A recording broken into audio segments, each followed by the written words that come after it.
Chapitre 2. Religion. Le chemin de l'investigation. Conférence donnée à Brisbane, en Australie, le 28 avril 1975.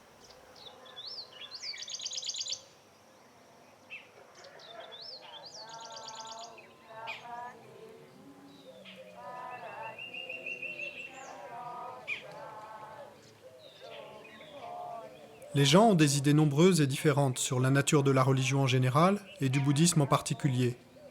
Ceux qui ne considèrent la religion et le bouddhisme qu'à un niveau intellectuel ne comprendront jamais la signification véritable ni de l'une ni de l'autre. Et ceux qui ont une opinion encore plus superficielle de la religion ne considéreront même pas le bouddhisme comme étant une religion.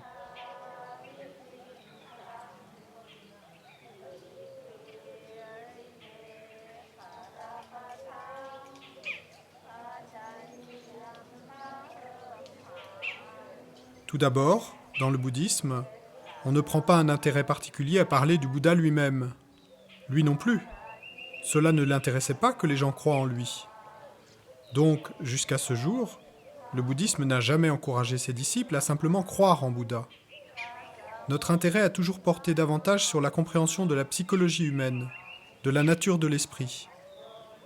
Ainsi, les pratiquants bouddhistes essaient-ils toujours de comprendre leurs propres attitudes mentales, concepts, perceptions et consciences. Ce sont là les choses qui ont vraiment une importance.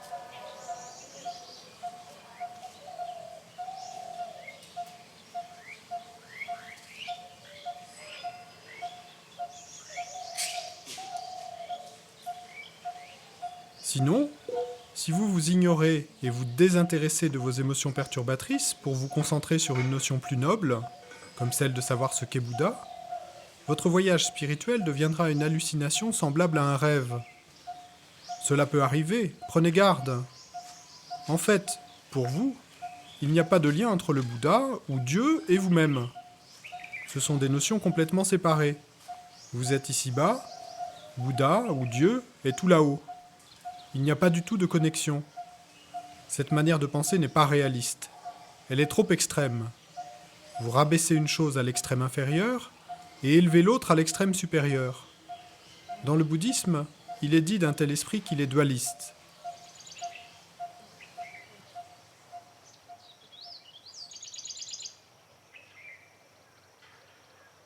De plus, si par nature les êtres humains étaient complètement négatifs, à quoi cela servirait-il de rechercher une notion plus noble ? De toute façon, les notions ne sont pas des réalisations. Les gens veulent toujours tout savoir en ce qui concerne les accomplissements élevés ou la nature de Dieu, mais une telle connaissance intellectuelle n'a rien à voir avec leur vie ou leur esprit. La véritable religion devrait être la recherche de leur propre réalisation, et non pas une pratique consistant à accumuler des informations.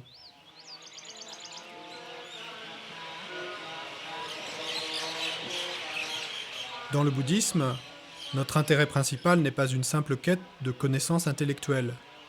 Nous sommes bien plus concernés par la compréhension de ce qui se passe ici et maintenant, par la compréhension de notre expérience présente, de ce que nous sommes en ce moment même, de notre nature fondamentale. Nous voulons savoir comment trouver la satisfaction, le bonheur et la joie, au lieu de la dépression et de la souffrance. Comment surmonter le sentiment que notre nature est totalement négative.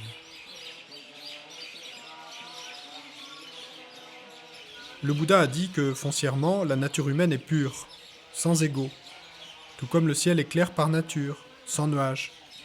Les nuages vont et viennent, mais le ciel bleu est toujours là. Les nuages n'altèrent pas la nature fondamentale du ciel. De même, l'esprit humain est foncièrement pur. Il ne fait pas un avec l'ego.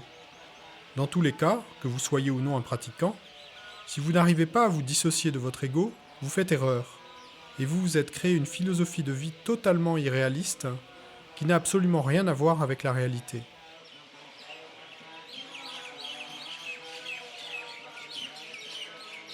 Au lieu de vous agripper à la connaissance intellectuelle, en voulant savoir quelle est la chose la plus élevée à atteindre, il vous serait plus bénéfique d'essayer d'arriver à une compréhension de la nature fondamentale de votre esprit, ainsi que de la manière de le gérer, dès maintenant.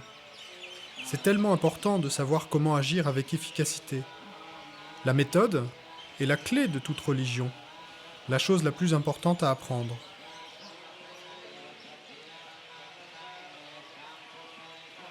Imaginez que vous entendiez parler d'une incroyable caverne au trésor, contenant des bijoux à ramasser, mais que vous n'en ayez pas la clé.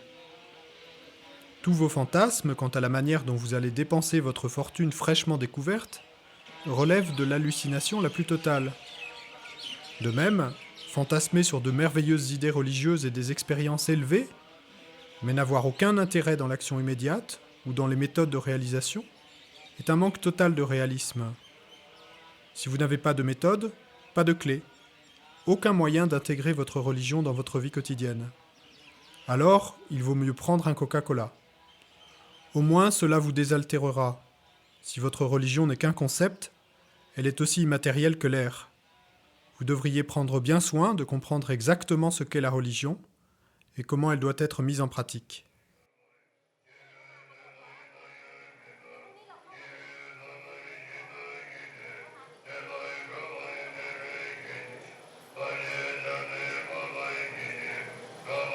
Le Bouddha a dit lui-même : « La croyance n'est pas importante. Ne croyez pas à ce que je dis simplement parce que je l'ai dit. » Ce furent ses derniers mots avant sa mort. J'ai enseigné diverses méthodes parce qu'il existe de nombreux individus différents. Avant de choisir l'une d'elles, utilisez votre sagesse pour vérifier si elle convient à votre profil psychologique, à votre esprit. Si mes méthodes semblent logiques et fonctionnent pour vous, n'hésitez pas à les adopter. Mais si elles ne vous conviennent pas, même si elles paraissent merveilleuses, laissez-les. Elles ont été enseignées pour quelqu'un d'autre.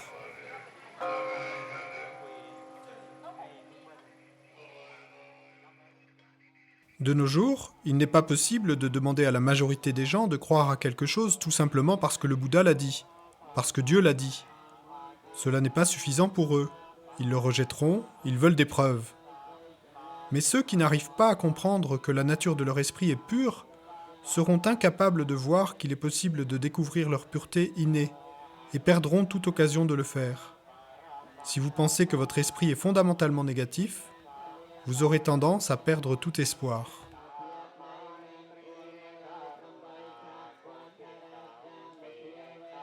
Bien sûr, l'esprit humain a deux côtés, positif et négatif.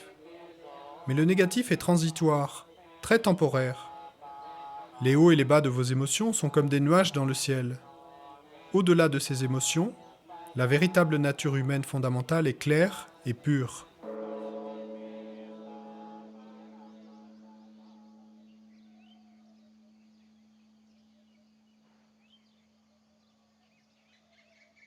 Beaucoup de gens interprètent mal le bouddhisme. Même certains professeurs d'université spécialisés dans l'étude du bouddhisme ne regardent que les mots et interprètent les paroles du Bouddha d'une façon très littérale. Ils ne comprennent pas ces méthodes, qui sont la véritable essence de ces enseignements. À mon sens, les méthodes sont les aspects les plus importants de toute religion, à savoir comment intégrer cette religion dans votre expérience personnelle. Mieux vous comprendrez la manière de le faire, et plus votre religion sera efficace. Votre pratique deviendra alors si naturelle, si réaliste, que vous arriverez à comprendre facilement votre propre nature, votre propre esprit, et ne serez pas surpris de ce que vous y découvrirez. Puis, quand vous aurez compris la nature de votre esprit, vous serez tout naturellement capable de le maîtriser, sans avoir besoin de faire de gros efforts. La compréhension amène naturellement le contrôle.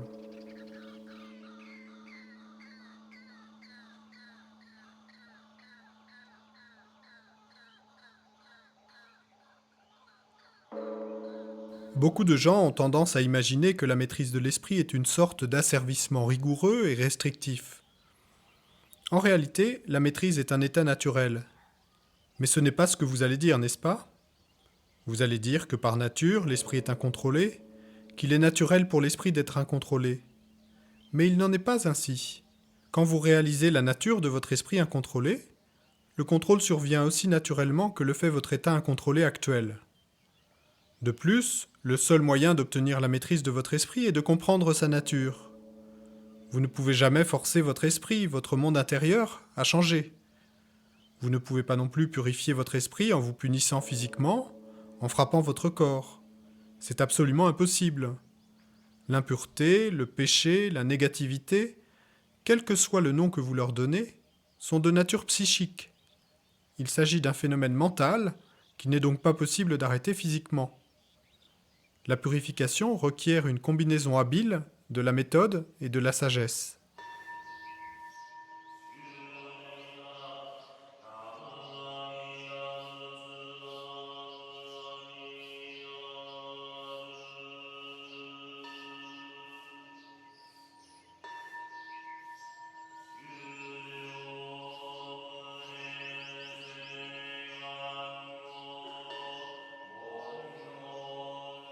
Pour purifier votre esprit, vous n'êtes pas obligé de croire en quelque chose de particulier qui se trouverait là-haut, Dieu ou Bouddha. Ne vous en inquiétez pas.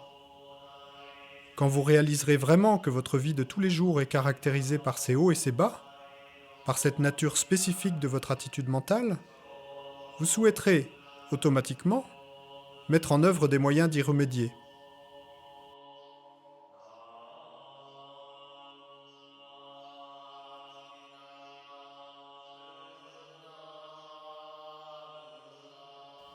De nos jours, beaucoup de personnes sont déçues par la religion et semblent penser qu'elle n'a aucun effet. En fait, elle a bien un effet. Elle offre des solutions fantastiques à toutes vos difficultés.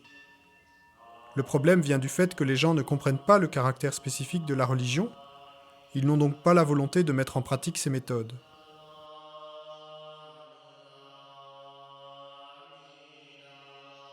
Prenons la vie matérialiste. C'est un état d'agitation totale et de conflit. Il n'est jamais possible d'arranger les choses pour qu'elles soient comme vous les aimeriez. Il n'est tout simplement pas possible de vous réveiller le matin et de décider exactement de la manière dont vous aimeriez que votre journée se déroule. Sans parler des semaines, mois ou années. Il n'est pas même possible de prédéterminer une seule journée. Si je vous demandais à l'instant même de vous lever le matin et de planifier exactement le déroulement de votre journée, et comment vous allez vous sentir à chaque instant, que diriez-vous ? Vous n'avez aucun moyen de le faire, n'est-ce pas ?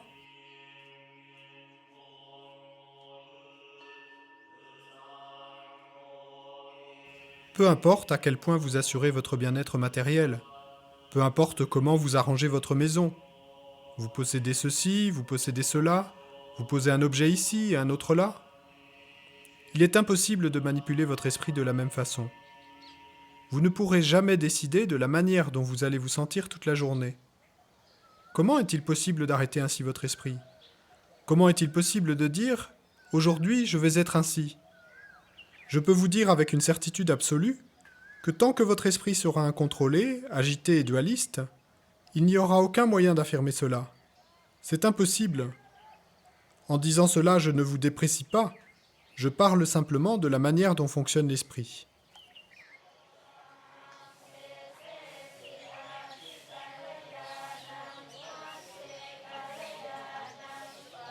Tout ceci montre que vous aurez beau prendre le plus grand soin de votre confort matériel, vous aurez beau dire « Oh, cela me rend heureux. Aujourd'hui, je vais être heureux toute la journée. » Il n'en sera pas moins impossible de déterminer ainsi votre vie à l'avance. Automatiquement, vos sentiments continuent à changer, à changer, à changer.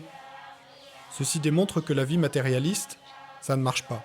Toutefois, je ne veux pas dire que vous devez renoncer à la vie de ce monde et devenir des ascètes. Ce n'est pas ce que je dis. Mon propos signifie que si vous comprenez correctement les principes spirituels et agissez en accord avec eux, vous trouverez une satisfaction et un sens à votre vie bien plus grand que vous ne le feriez en vous reposant uniquement sur le monde sensoriel. Le monde sensoriel, seul, ne peut pas satisfaire l'esprit humain.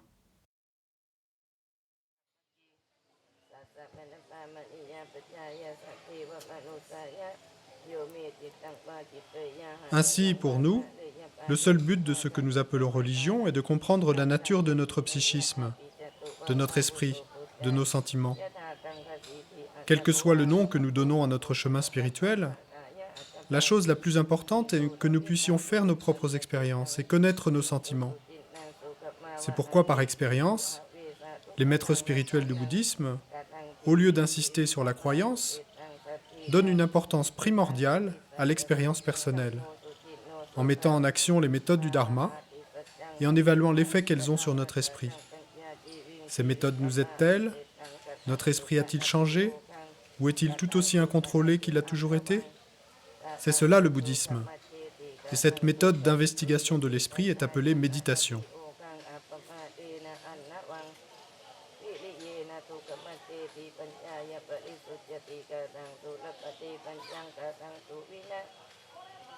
Il s'agit de quelque chose d'individuel. Vous ne pouvez pas généraliser. Cela ramène tout à la compréhension personnelle, à l'expérience personnelle. Si votre chemin n'apporte pas de solution à vos problèmes, de réponse à vos questions, de satisfaction à votre esprit, vous devez vérifier. Peut-être y a-t-il quelque chose d'erroné dans votre point de vue, dans votre compréhension. Vous ne pouvez pas décider qu'il y a quelque chose d'incorrect dans votre religion, simplement parce que vous l'avez essayé et que cela n'a pas marché. Chaque individu a ses idées, ses conceptions et sa compréhension personnelle de la religion, et peut faire des erreurs. Donc assurez-vous que la manière dont vous comprenez les idées et méthodes de votre religion est correcte.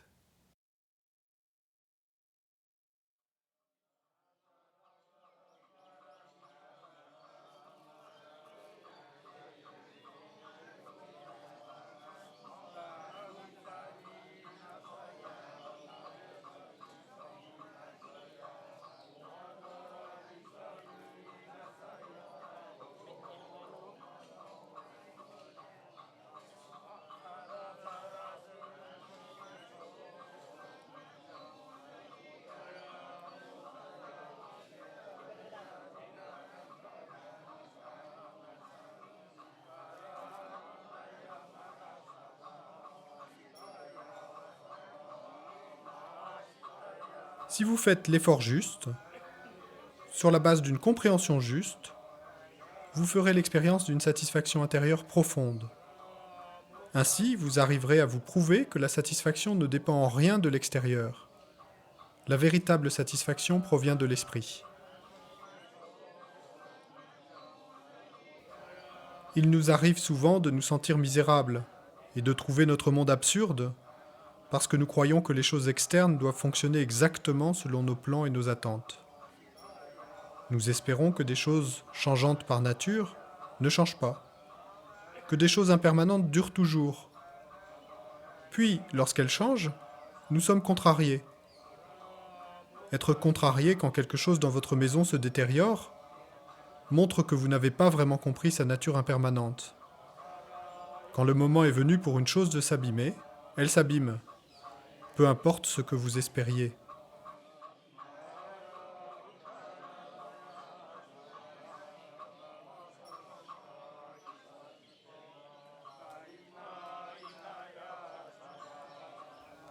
Néanmoins, nous espérons toujours que les choses matérielles durent. Rien de matériel ne dure. C'est impossible. C'est pourquoi, pour trouver une satisfaction durable, vous devez concentrer vos efforts sur votre pratique spirituelle et votre méditation, plutôt que sur la manipulation du monde qui vous entoure. La satisfaction durable provient de votre esprit, de l'intérieur. Votre problème principal est votre esprit insatisfait, incontrôlé, dont la nature est souffrance.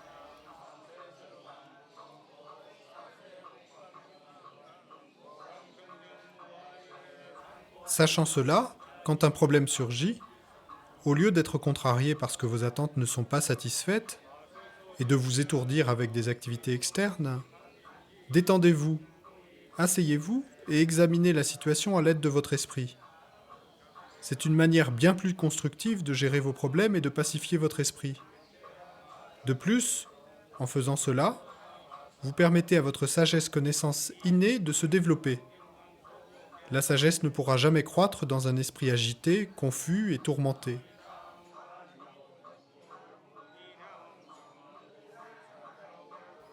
L'agitation mentale est, pour vous, un obstacle majeur à la réalisation de la sagesse.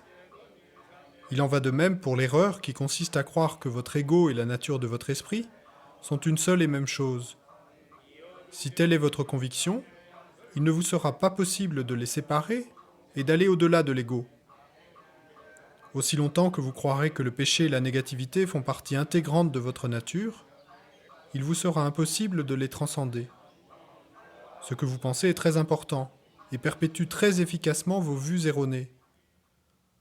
En Occident, les gens semblent penser que si l'on n'est pas un avec son ego, on ne peut pas avoir de vie, de travail ou faire quoi que ce soit d'autre. Il s'agit d'une illusion dangereuse.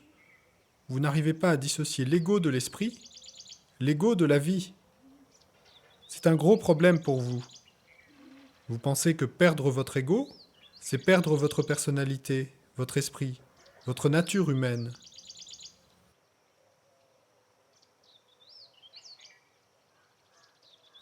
Ce n'est tout simplement pas vrai. Vous ne devez pas vous en soucier. Si vous perdez votre ego, vous serez heureux. Vous devez être heureux. Mais bien sûr, cela amène la question de savoir ce qu'est l'ego. En Occident, les gens semblent avoir beaucoup de mots pour l'ego. Mais savent-ils réellement ce qu'il est? Que votre connaissance du français soit parfaite n'a de toute façon aucune importance, puisque l'ego n'est pas un mot. Le mot n'est qu'un symbole. Le véritable ego est en vous. C'est la conception erronée que votre soi est indépendant, permanent, et existe de manière intrinsèque. En réalité, ce que vous croyez être je n'existe pas.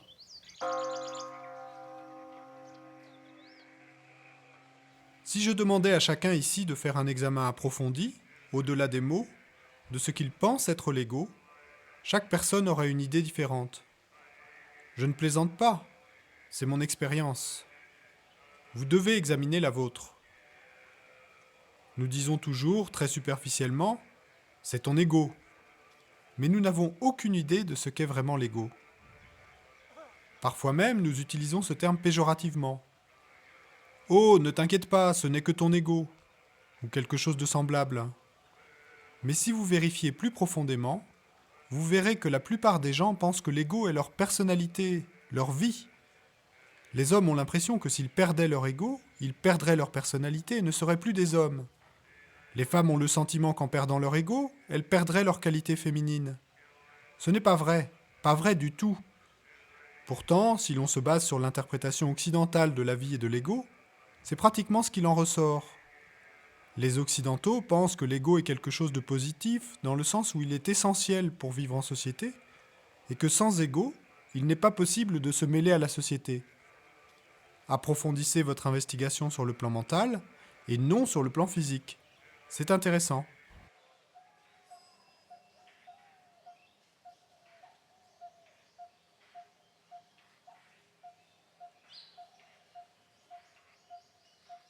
Même de nombreux psychologues décrivent l'ego à un niveau tellement superficiel que vous pourriez en arriver à penser qu'il s'agit d'une entité physique. Du point de vue bouddhique, l'ego est un concept mental, et non pas une entité physique. Bien sûr, des symptômes de l'activité de l'ego peuvent se manifester extérieurement. Par exemple, quand quelqu'un est en colère et que son visage et son corps reflètent cette vibration de colère. Mais cela n'est pas la colère elle-même, c'est un symptôme de colère. De la même façon, l'ego n'est pas ses manifestations externes, mais un facteur mental, une attitude psychologique. On ne peut pas le voir de l'extérieur.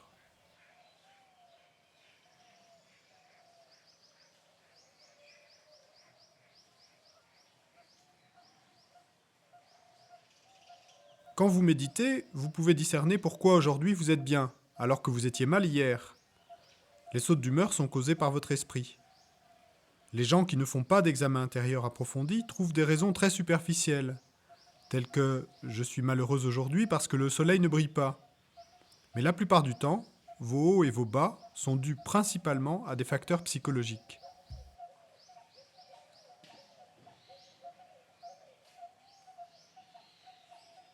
Lorsqu'un vent fort souffle, les nuages disparaissent et le ciel bleu apparaît.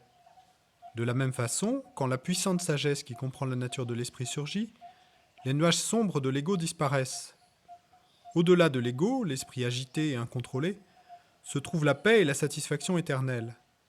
C'est pourquoi le Bouddha prescrit une analyse pénétrante de vos deux côtés, positif et négatif. En particulier, quand l'esprit négatif surgit, au lieu d'être effrayé, vous devriez l'examiner de plus près.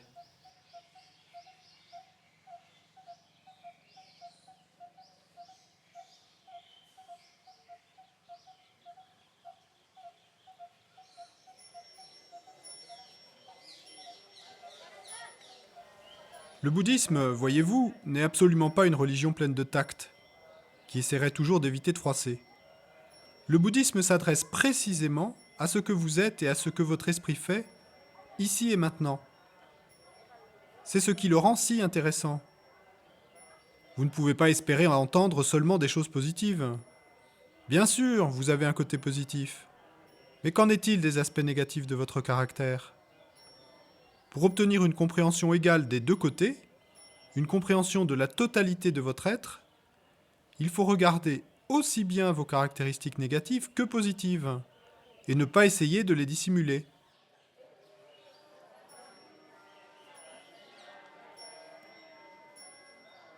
Je n'ai pas grand-chose de plus à dire dans l'immédiat, mais je serais content d'essayer de répondre à quelques questions.